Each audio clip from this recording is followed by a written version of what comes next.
Bueno, buenos días. Qué bueno que nos acompañan. Pueden buscar el Salmo 103 que leímos antes. Es el salmo que vamos a estar estudiando esta mañana, que el Señor nos da, este día del Señor, que es el último día también de este año 2023. Vamos a orar y poner este tiempo en las manos del Señor para que sea Él quien nos guíe. Padre, gracias por esta mañana. Permítenos, Señor, ver la grandeza de tu palabra, porque esta no es palabra de hombre, sino que es tu palabra que transforma los corazones. Te pedimos que nos transformes, Señor, y nos hables. Nos transformes, Señor, y podamos ser obedientes a ti. Edifica a esta iglesia, edifica a cada creyente esta mañana, Señor. Solo tu palabra puede fortalecernos. Así que yo te pido que nos hables y nos fortalezcas. Te lo pedimos, Señor, en el nombre de Jesús. Amén. Ya leímos antes este salmo de 22 versículos y vamos a, mientras vamos viendo cada una de las secciones, vamos a ir también leyendo los versículos que tenemos delante de nosotros. El título de esta mañana es Alabando a nuestro Dios. El salmo comienza con un llamado, una invitación para alabar a Dios, y el último versículo también es una invitación para alabar a Dios personal. Pero también vemos un llamado no solo personal, pero también general, invitando el salmista a llamar a las personas para que puedan alabar a Dios. Este salmo nos va a ayudar mucho a pensar en el año que estamos terminando, pero también nos va a ayudar mucho a pensar en el año que vamos a empezar. Normalmente al final de cada año empezamos a pensar en las cosas que hicimos o que no hicimos, en las cosas que han sucedido, y empezamos a pensar en el otro año. ¿Cómo va a ser este año? ¿Qué voy a hacer este año? Incluso algunos se hacen buenas metas. Bueno, quiero hacer esto, me quiero preparar para esto, ya no quiero seguir haciendo esto, y diferentes cosas. Es bueno ponerse metas, pero necesitamos ponernos metas que son realizables, metas que son verdaderas. Pero necesitamos hacer metas, porque las personas necesitamos llevar una guía. Y es lo mejor cuando llevamos una guía de parte del Señor, y eso se revela en su palabra. Así que este salmo nos va a ayudar a poner una perspectiva correcta para este próximo año que está por comenzar. Entonces, como les dije, empieza el salmo hablando de una invitación para llamar al Señor, para alabarlo, y al final también una invitación para alabarlo. Así que versículo 1 al 5, vamos a pensar primero en cómo hay un llamado personal para bendecir a Dios. Versículo 1, bendice alma mía Jehová y bendiga todo mi ser su santo nombre. El salmista habla específicamente con él mismo, dice bendice alma mía, como cuando nosotros hablamos para nosotros y nos decimos qué pasó o esto, o hablamos solos, ¿verdad? Como decimos, eso es lo que está haciendo él, está hablando para él, bendice alma mía. El alma se refiere al centro de la persona, donde están los deseos y donde están las pasiones de una persona. Entonces está diciendo lo más central a mí, lo que domina mi ser, eso es su alma. Bendice alma mía a Jehová. Es una orden para su alma, y la orden es: quiero que bendigas al Señor, quiero que bendiga a Jehová. Este nombre de Jehová es el nombre propio del Dios verdadero. Es el nombre propio del Dios verdadero. Eso es como Dios se presentó a Moisés: yo soy. Cuando Jesús dijo yo soy el que soy, es lo mismo, está diciendo yo soy Jehová. Entonces este es el nombre con el que Dios se presenta, y es el nombre, pudiéramos decir, el nombre propio de Dios. El Dios verdadero se llama Jehová, ese es su nombre. Y él dice bendice alma mía a Jehová.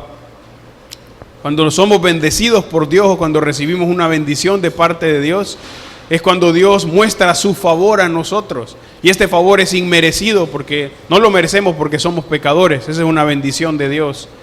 Pero ¿cómo es que este versículo dice que tenemos nosotros que bendecir a Dios?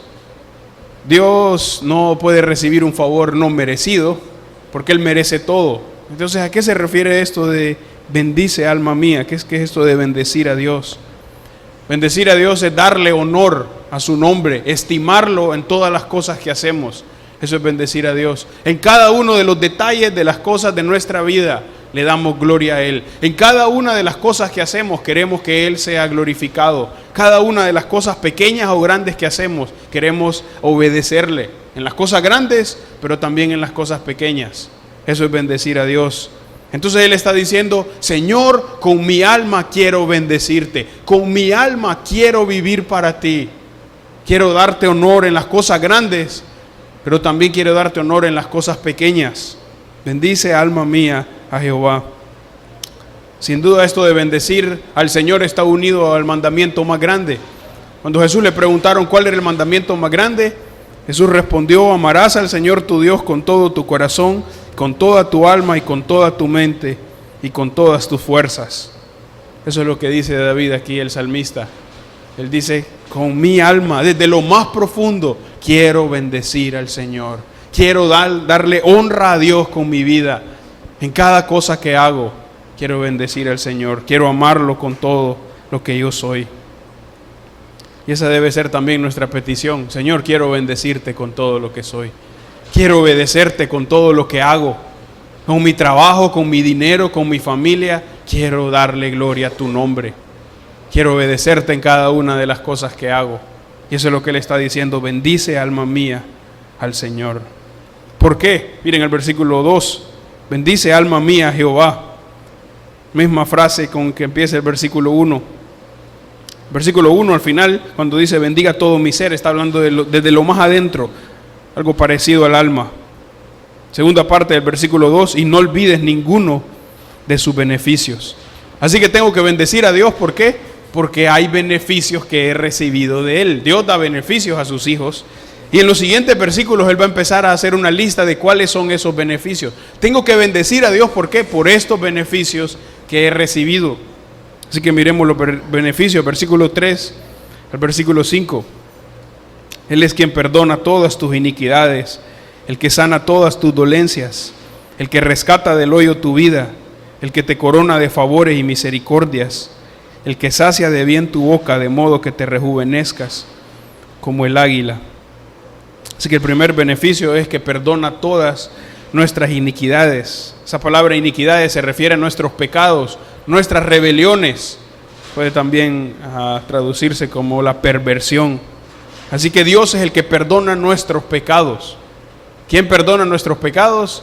Dios. Si ustedes se fijan, el versículo dice todas, no dice algunas iniquidades, algunos pecados, pero dice todos, todas nuestras iniquidades, Dios las perdona. Todos nuestros pecados, Dios los perdona. ¿Cómo puede Dios perdonar los pecados de los hombres? Por medio de Jesús. Eso es lo que estuvimos hablando la semana pasada en Navidad, que Jesús vino para salvar a su pueblo de sus pecados. Y por eso el versículo dice que perdona todas tus iniquidades. Si tenemos los pecados perdonados, entonces pueden venir todos los otros beneficios. Tener los pecados perdonados es la fuente de donde fluyen los demás beneficios. De ahí salen los demás beneficios. Tener los pecados perdonados significa estar en paz con Dios, ser amigo de Dios. Cuando estamos en nuestros pecados, no somos amigos de Dios, somos enemigos de Dios. Dios tiene una guerra constante contra el hombre pecador. Pero una vez que hemos tenido nuestros pecados perdonados, entonces nos volvemos amigos de Dios. Nos volvemos amigos de Dios. Y por eso Él perdona todas tus iniquidades, todas. El acusador, que es el diablo y nuestra propia carne, nos comienza a recordar algunos pecados del pasado. Qué terrible lo que hice aquella vez. ¿Será que Dios me perdonó de verdad de eso? ¿Será que Dios de verdad me pudo perdonar de eso que pensé, o de eso que no hice, o de eso que hice? La respuesta es: si me he arrepentido de mis pecados, Dios perdona todas tus iniquidades. No algunas, pero todas. Dios perdona todas nuestras iniquidades. Después dice: el que sana todas tus dolencias. La enfermedad más grave que tenemos los seres humanos es el pecado. Y Dios también perdona del pecado, eso es lo que acabamos de leer. Pero sin duda alguna también Dios nos limpia y nos quita las enfermedades que tenemos. Este versículo no es una promesa. Dios no quita todas las enfermedades de sus hijos. Dios decide que algunos hijos de Él tengan una enfermedad y nunca se les quite. Eso no es porque Dios no los ama o porque Dios los ama menos. Pero ese es el plan de Dios con esas personas, con esos hijos que Él tiene. Así que esta no es una promesa. Pero cuando tenemos una enfermedad y somos sanados de esa enfermedad, grande o pequeña, podemos saber que quien nos perdona o quien nos limpia de esa enfermedad, quien nos quita de esa enfermedad, es Dios. Dios. No fue la medicina, no fue porque yo fui muy rápido al médico o porque yo me cuido más que los demás. Es por el Señor. Es Él que limpia o que sana todas tus dolencias. Versículo 4, el que rescata del hoyo tu vida. Ese hoyo puede referirse a la fosa de la muerte. El hombre está muerto eternamente y si no se arrepiente va camino al juicio eterno. Pero Dios nos saca de esa condenación y nos saca y nos pone en la vida. El libro de Juan, hablando de Jesús, dice que cuando venimos a Jesús, cuando venimos a Él, Él nos libra de la ira venidera y nos libra de la condenación eterna. ¿Por qué? Porque nos pasa de muerte a vida. Y eso es lo que significa que nos rescata del hoyo tu vida. Así que nos saca de la muerte eterna y seguramente a muchos también los ha librado de una muerte física que parecía segura y Dios los libró. Así que esos son algunos de sus beneficios. Nos perdona nuestras iniquidades y de ahí salen todos. Sana nuestras dolencias, rescata del hoyo tu vida. Solo eso sería bueno y hasta ahí estaríamos bien. Miren la siguiente parte del versículo 4. El que te corona de favores y misericordia. Eso es que pone una corona de favores o nos rodea, nos llena de favores y misericordias. Puede también traducirse como bondades y compasión. No dice que nos da un poquito de bondad, nos llena de bondad y compasión. Versículo 5, el que sacia de bien tu boca, de modo que te rejuvenezcas como el águila. Eso es que nos llena nuestra boca o nuestra vida con cosas buenas. Nos llena, no nos da unas cosas buenas, nos llena de cosas buenas, nos rejuvenece. Eso no significa que nos volvemos más jóvenes cada año, no está diciendo eso el versículo, pero lo que está hablando es que nos da una fuerza interior, que muchas veces se ve también en lo físico. Esta fuerza no es porque nos sentimos más fuertes o por pensamientos positivos, o porque queremos cambiar o queremos hacer esto o lo otro, es por Él. Él es el que da esa fuerza y nos rejuvenece como el águila. Nos da una nueva forma de vida. Eso es lo que está diciendo. Entonces la fuerza para los creyentes no viene de la circunstancia, la fuerza de los creyentes viene directamente de Dios. Eso es lo que el versículo está diciendo. Así que esos son sus beneficios. Y todos fluyen de quién es Dios y fluyen de que primero ha perdonado nuestros pecados. Si no tenemos nuestros pecados perdonados, no podemos disfrutar de los beneficios de Dios así como están aquí, así como están descritos de esta manera. Y en los próximos versículos lo vamos a ver todavía más claro. Seguramente si pensamos en este año que pasó, cualquier cosa que haya pasado o que está terminando este año, seguro podemos ver estos beneficios del Señor. Seguro, me ha perdonado de mis pecados, me ha llenado de su misericordia, me ha dado muchas de las más cosas que no pensaba tener, me ha quitado otras, no me ha dado otras, pero seguro he visto estos beneficios del Señor. Estoy seguro que todos pueden decir eso. Ahora la pregunta que tenemos que hacer es, ¿he bendecido al Señor en mi corazón? ¿He querido bendecir al Señor en mi corazón? Tengo todos estos beneficios, pero ¿he querido obedecer al Señor? ¿He querido vivir para Él, como está diciendo Él? ¿He recordado constantemente los beneficios del Señor? Porque Él dice, no olvides ninguno de sus beneficios, porque pronto olvidamos los beneficios del Señor. Se nos olvidan y empieza la queja. Ah, si tuviera aquello, ¿por qué ya no tengo aquello? ¿Por qué esto? ¿Por qué lo otro? Porque se nos olvidan los beneficios del Señor. Y por eso Él dice, no olvide ninguno de los beneficios del Señor. Porque constantemente se nos olvidan. Somos muy prontos para olvidar las cosas. Las cosas que nos han hecho y que nos han afectado, esas son las que no olvidamos. Si alguien nos habló mal o alguien nos dijo esto o lo otro, no lo olvidamos fácilmente. pero los beneficios del Señor fácilmente los olvidamos. Por eso Él dice, no olvide ninguno de sus beneficios. Ahora, ¿por qué Dios da beneficios? Porque es bueno, por su carácter. Miren, versículo 6 en adelante, y esta es la descripción de su carácter. Versículo 6 al 14, y lo que vemos aquí es que se revela el carácter de Dios, y se revela de dos maneras. Primero, se revela el carácter de Dios de una manera general, cómo Dios trata a todas las personas en el mundo, pero también de una manera específica, cómo Dios trata a sus hijos.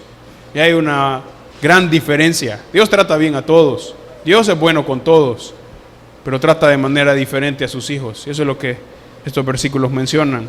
Miren el versículo 6. Jehová es el que hace justicia y derecho a todos los que padecen violencia. Y aquí vemos la gracia común y la misericordia común de Dios, cómo Dios trata en general a todas las personas. Dice que Él es el que hace justicia. El Dios verdadero, Yahweh, es el que hace justicia. Esta palabra puede traducirse también como hacer lo correcto. Entonces Él hace lo correcto siempre. Y derecho, la idea de derecho es que es justo a todos los que padecen violencia o a todos los que sufren opresión. Dios trata bien a todas las personas y mira a todas las personas que están sufriendo, y Dios de alguna manera los ayuda. Porque hace justicia y derecho, dice, a todos los que padecen. Muestra su justicia perfecta y muestra también su gracia común para todos. Que Dios muestre bondad con una persona no significa que esta persona está bien con Dios. Normalmente cuando compartimos el Evangelio y preguntamos a una persona cómo está su relación con Dios, casi siempre las personas dicen, estoy bien con Dios porque Dios siempre me cuida, Dios me hace esto, Dios hace lo otro, Dios esto. Eso es lo que está diciendo el versículo. Dios hace bien a todos. Y eso no significa que estoy bien con Dios, porque Dios trata bien a todos. Esa es su misericordia y gracia común.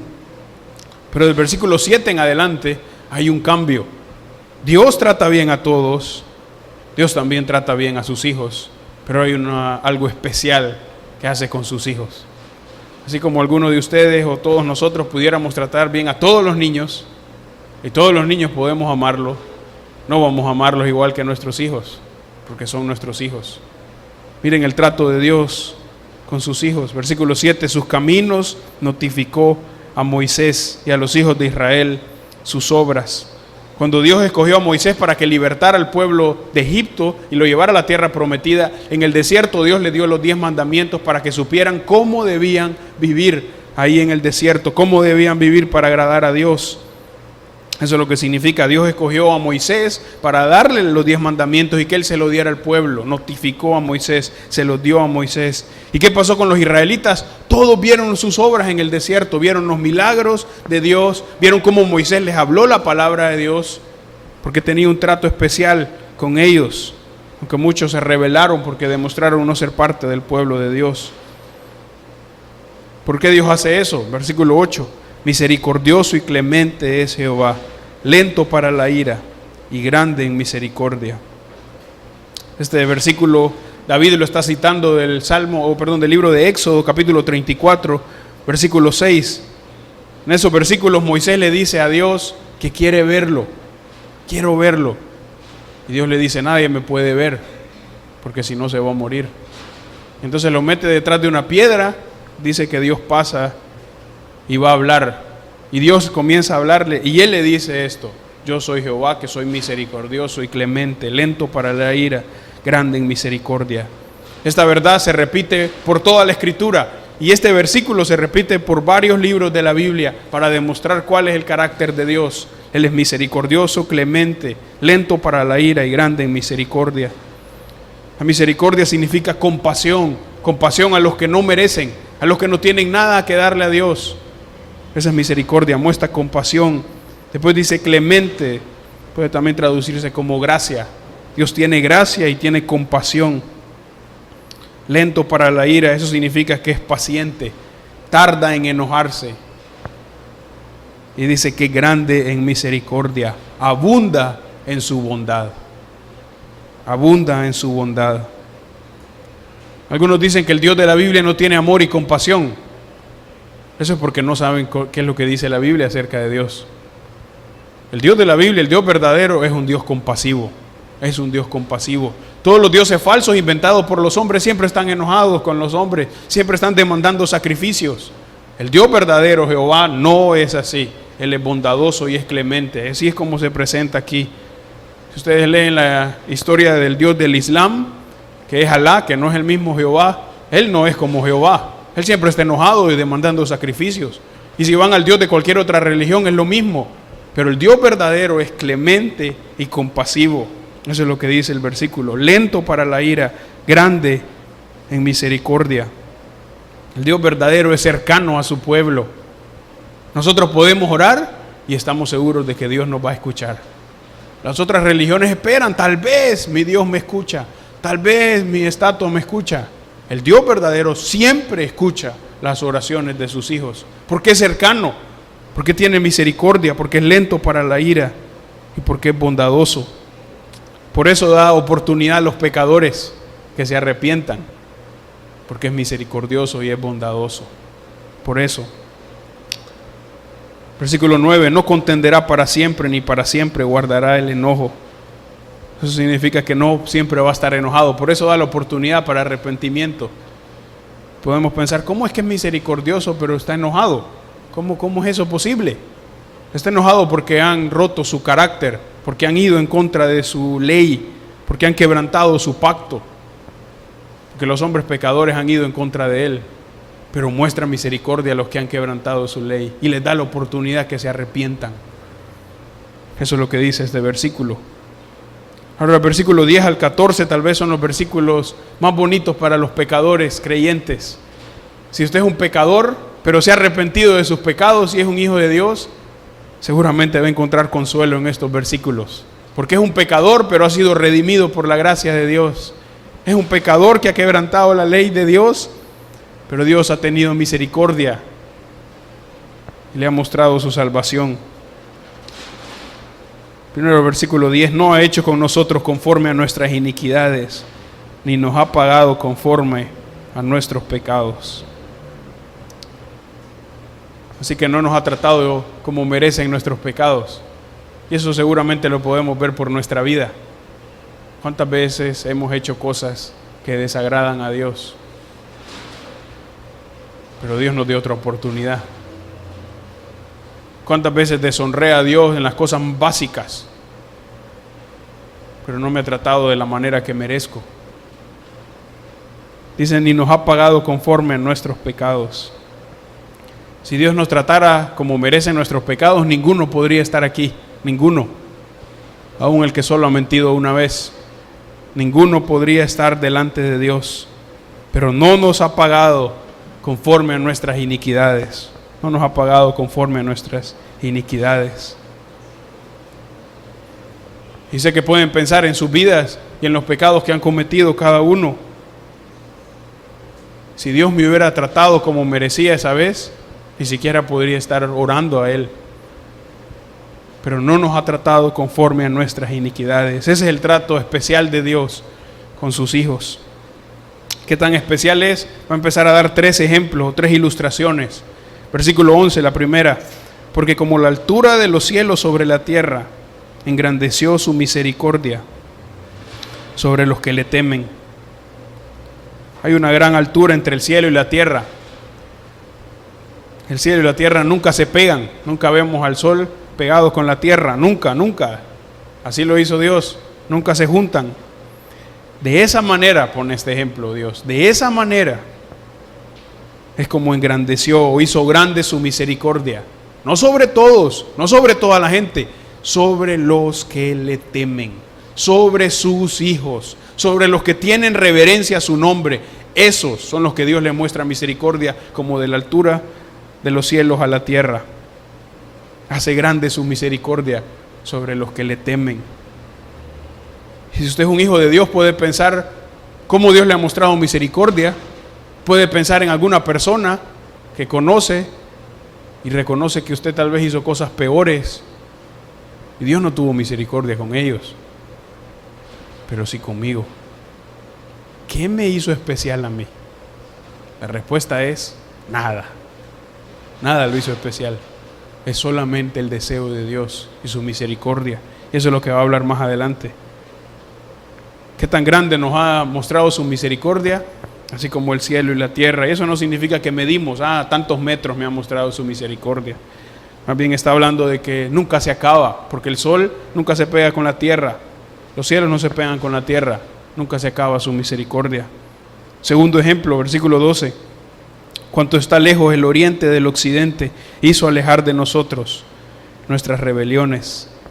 El oriente está aquí, el occidente está aquí, por lo menos en mi lado, ¿verdad? Si ustedes tienen otro lado ahí, no vayan a pensar que no me sé cuál es el oriente y el occidente. Pero dice que como está lejos el oriente del occidente, el oriente nunca se pega con el occidente, nunca, nunca. De esa manera, dice, hizo alejar de nosotros nuestras rebeliones. Dios no viene y dice, otra vez me va a pedir perdón por esa mentira. Eso fue lo que hizo el año pasado. Otra vez este año está prometiendo que se iba a leer la Biblia. Otra vez lo está prometiendo. El año pasado nunca leyó. Dios no hace eso. Hizo alejar de nosotros nuestras rebeliones. No nos recuerda los pecados. Otra vez viene usted por esto. No, hizo alejar de nosotros nuestras rebeliones. ¿Por qué? Porque nos ha perdonado completamente. Eso es lo que leíamos al principio. Nos ha perdonado completamente. Él sí sabe cuáles son nuestros pecados, claro que sí, pero no los trae a contarlos otra vez a nosotros, porque nos ha perdonado, nos ha alejado de esas rebeliones, porque somos nuevos. Tercera ilustración, versículo 13. Como el Padre se compadece de los hijos, se compadece Jehová de los que le temen. Como un padre ama a sus hijos, como un padre los trata bien. Seguramente hay muchos padres y madres que tratan bien a sus hijos, aquí estoy seguro. Queremos que todo les salga bien y no queremos que no les pase nada malo y queremos cuidarlos. Si nosotros que somos pecadores queremos hacer eso por nuestros hijos, pueden imaginarse Dios, que es perfecto, con un amor perfecto, se compadece, los ama, no a todos, dice, de los que le temen. Los que reverencian el nombre de Dios, esos son los hijos de Dios y esos son los que Dios cuida y esos son de los que el Señor se compadece.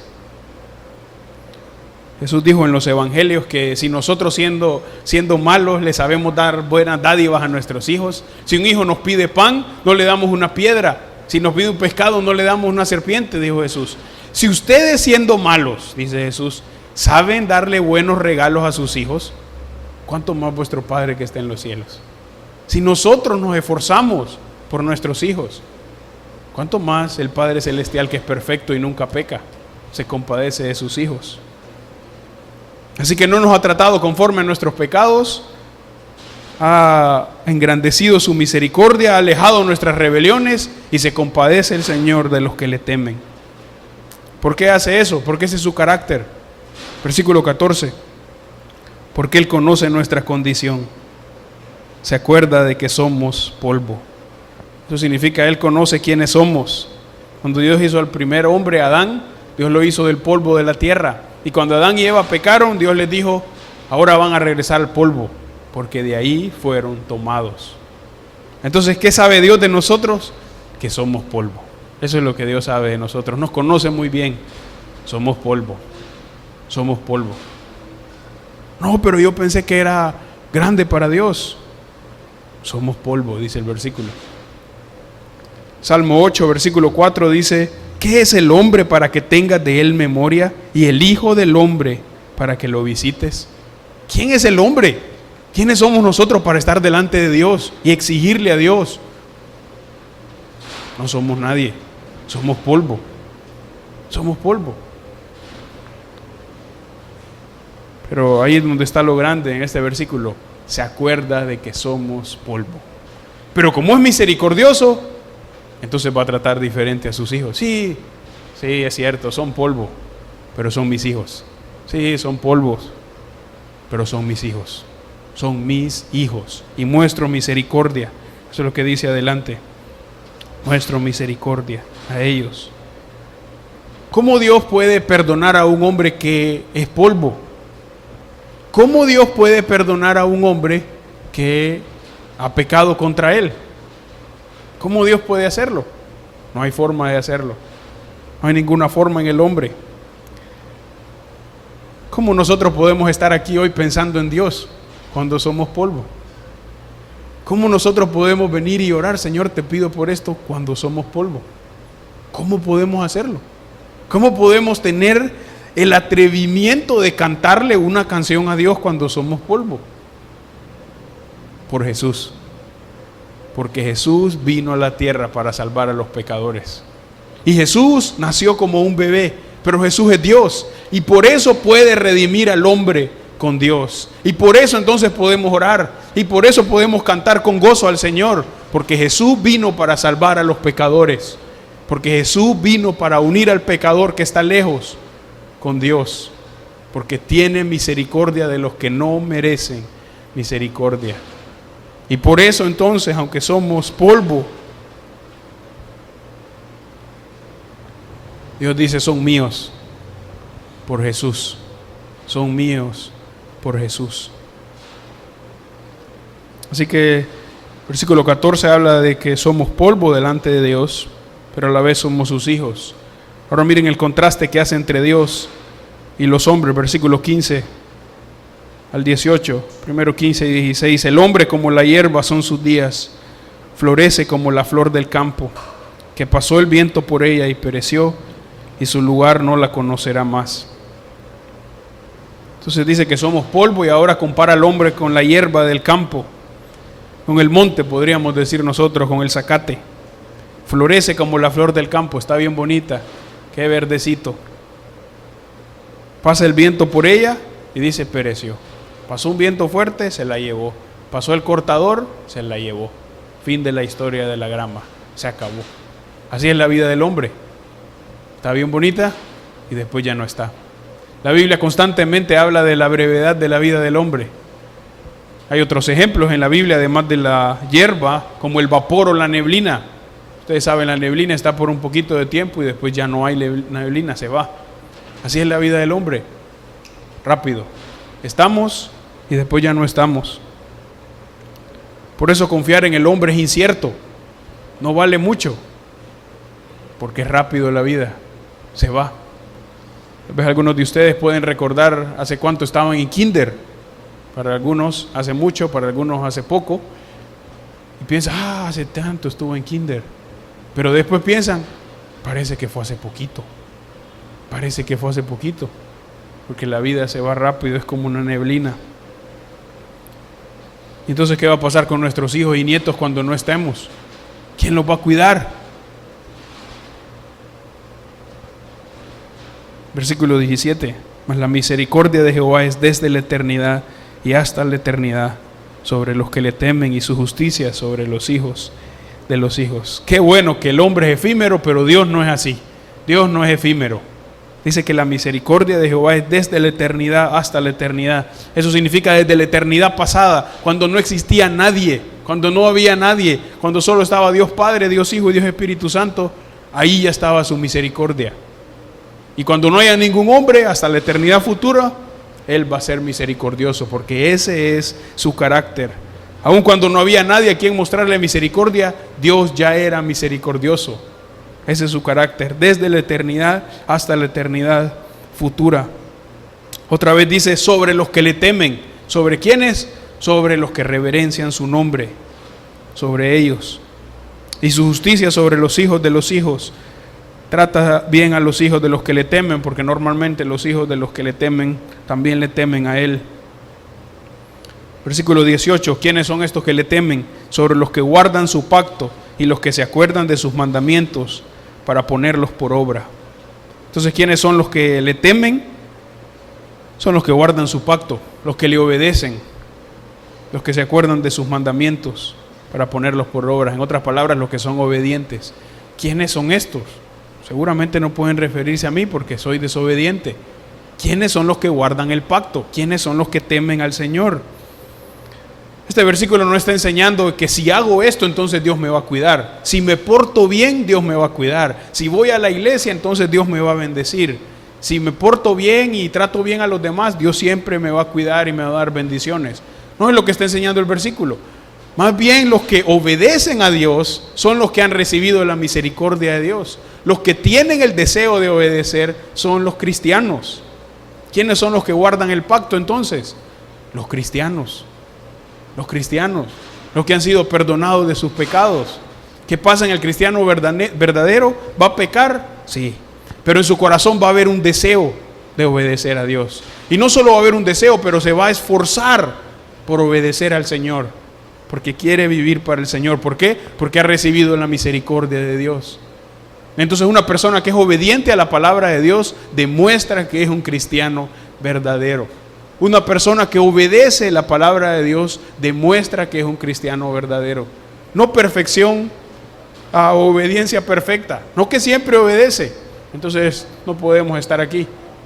Pero el que Dios ha transformado su corazón, seguro por las Escrituras, va a vivir para amar a Dios, va a luchar contra su pecado. Y cuando peque se va a arrepentir, porque su vida es agradar al Señor. Su vida es agradar al Señor. Así que si usted es un creyente verdadero que ha confiado en Jesús, usted es uno que teme a Dios. No porque es mejor que otros, pero porque Dios ha mostrado la misericordia con usted y entonces usted quiere obedecerle, porque Dios lo ha salvado. Esos son los creyentes verdaderos, los que tienen el deseo de obedecer a Dios y a su palabra, porque primero Dios ha obrado en ellos. Versículo 19 al 22, vemos un llamado general a bendecir a Dios. Jehová estableció en los cielos su trono y su reino domina sobre todos. Los primeros versículos leímos que David quiere bendecir a Dios de manera personal y ahora va a invitar a todos a bendecirlo. Primero habla de qué tan grande es el reino de Dios. Dice que estableció en los cielos su trono y su reino domina sobre todos, sobre todos. Cuando vemos nuestro mundo que cada vez está siendo peor y cada vez va en contra de la iglesia y de la palabra de Dios, decimos, ¿qué pasa con el Señor? Ese versículo, su reino domina sobre todos. Su reino domina sobre todos. No se escapa de las manos de Dios. Su reino domina sobre todos. Entonces, ¿qué hace David? Bendecid a Jehová vosotros sus ángeles, poderosos en fortaleza que ejecutáis su palabra. Así que llama a los ángeles, bendigan ustedes a Dios. Estos son los ángeles que están delante del trono de Dios. Obedecen a la voz de su precepto, dice el versículo 20. Versículo 21, bendecid a Jehová vosotros todos sus ejércitos, ministros suyos que hacéis su voluntad. Estos ejércitos puede referirse también a los ángeles de Dios. Entonces está diciendo David, todos los ángeles que están delante del Señor, bendigan a Jehová, alaben a Dios. Ellos ya lo hacen por las Escrituras, sabemos que sí lo hacen, pero aún David dice, tienen que bendecir al Señor para demostrar qué tan grande es el Señor. Bendiga a Jehová, bendiga a Jehová. Versículo 22, bendecid a Jehová vosotras todas sus obras.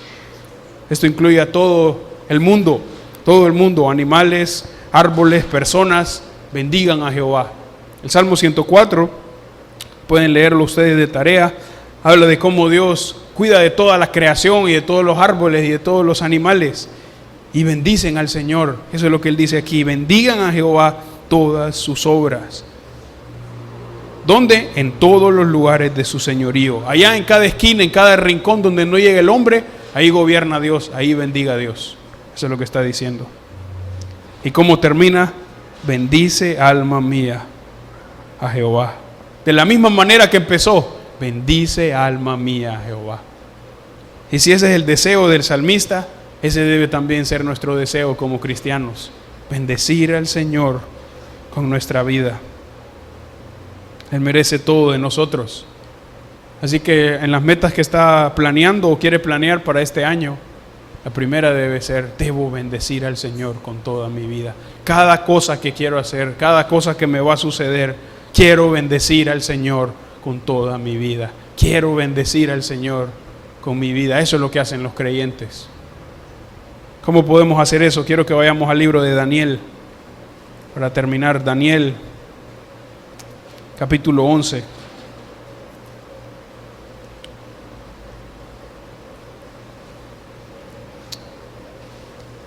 El libro de Daniel, muy famoso, está lleno de profecías para el futuro. Este pasaje está en medio de una profecía para el futuro. Hoy no vamos a hablar de la profecía. Daniel capítulo 11, versículo 32. Pero miren cómo son los del pueblo de Dios, cómo debemos ser nosotros. Hoy, el año que viene y toda nuestra vida. Daniel capítulo 11, versículo 32. Y está hablando de enemigos de Dios que se están rebelando contra Él y se están alistando para una guerra y se están preparando para atacar al pueblo de Dios. Pero miren cómo es el pueblo de Dios, versículo 32. Con lisonja seducirá a los violadores del pacto. Miren esta parte. Mas el pueblo que conoce a su Dios se esforzará y actuará. ¿Qué hace el pueblo que conoce a su Dios? Se esfuerza y actúa. Se esfuerza y actúa. ¿Cómo vamos a tener un alto concepto de Dios y un correcto concepto de nosotros? Por medio de las Escrituras. Por medio de las Escrituras. Entonces, ¿qué necesitamos hacer este año? Esforzarnos y actuar. Esforzarnos y actuar. No quedarnos pensando en qué bonito sería si hago esto. No quedarme pensando en si, bueno, voy a servir al Señor y voy a hacer esto. Esforzarme y actuar. ¿Cómo voy a hacer esto? Basado en la Biblia. Quiero animarlos, hermanos, que se evalúe cómo ha sido este año en mi lectura de la Biblia. ¿He leído la Biblia? ¿No he leído? ¿Cómo voy a conocer al Dios verdadero? ¿Cómo voy a bendecirlo de manera correcta? Necesito leer la Escritura. Y entonces voy a poder obedecerle. Y entonces voy a poder bendecirlo de manera correcta. Así que el pueblo de Dios se esfuerza y actúa. Ese debe ser nuestro deseo para este año que está pronto a comenzar. Oremos. Padre, gracias por tu palabra. Señor, si miramos a nuestros pecados y si tú los miras, ¿quién puede mantenerse en pie? Nadie. Gracias por la misericordia que has mostrado a tus hijos. Gracias por la misericordia que nos has mostrado y que hemos experimentado. No la merecemos, ninguno la merece, pero solamente por tu obra. Gracias, Señor, por salvarnos, por enviar a Jesús a morir por nuestros pecados, para liberarnos de la esclavitud eterna y de la condenación eterna. Gracias por los beneficios que podemos experimentar una vez que tenemos nuestros pecados perdonados, Señor. Como dice otro de los salmos, no podemos enumerarlos, son muchos. Señor, permítenos bendecirte este año, con nuestra vida, en nuestro trabajo, en el dinero, con nuestra familia, con los planes, aún con las cosas que salen no como yo quería. Ayúdanos a bendecirte, Señor. Fortalece esta iglesia, que podamos esforzarnos y actuar tal como el pueblo tuyo. Te lo pedimos en el nombre de Jesús. Amén.